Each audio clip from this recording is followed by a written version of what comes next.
L'actualité, c'est le chef de l'État, Ali Bongo Ondimba, qui est attendu demain du côté de Lambaréné. Demain jeudi, il va donc procéder à l'ouverture officielle des travaux de l'Assemblée générale ordinaire 2016 des maires du Gabon.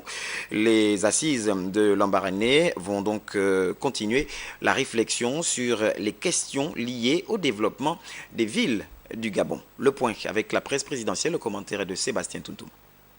Les travaux de cette Assemblée générale ordinaire 2016 de l'Association des maires du Gabon auront lieu ici, à la salle polyvalente de l'hôtel Ogoué Palace. Les réflexions essentielles vont tourner autour des questions de développement des villes du Gabon conformes aux missions dévolues aux municipalités. C'est ce qui explique aussi l'invitation par l'association du chef de l'État à ces assises. L'Assemblée générale ordinaire de Lambaréné va beaucoup parler de la décentralisation. À quelques exceptions près, Lambaréné présente les mêmes caractéristiques que les autres villes du Gabon. L'intervention du chef de l'État, très attendue au lancement de ces assises, va fixer le niveau d'évolution de cette question dans notre pays.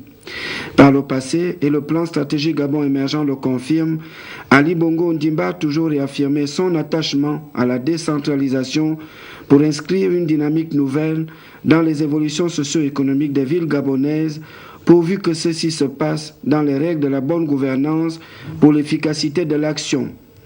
Attendu aussi à ces assises de Lambaréné, des communications spéciales sur la question par le vice-président de l'Assemblée nationale, Richard Auguste Onouvier, du ministre de l'Intérieur, Paco Moubele Boubeya, de son collègue du budget, Christian Magnagna, et du ministre de l'Éducation nationale, de l'Enseignement technique, Florentin Moussavou.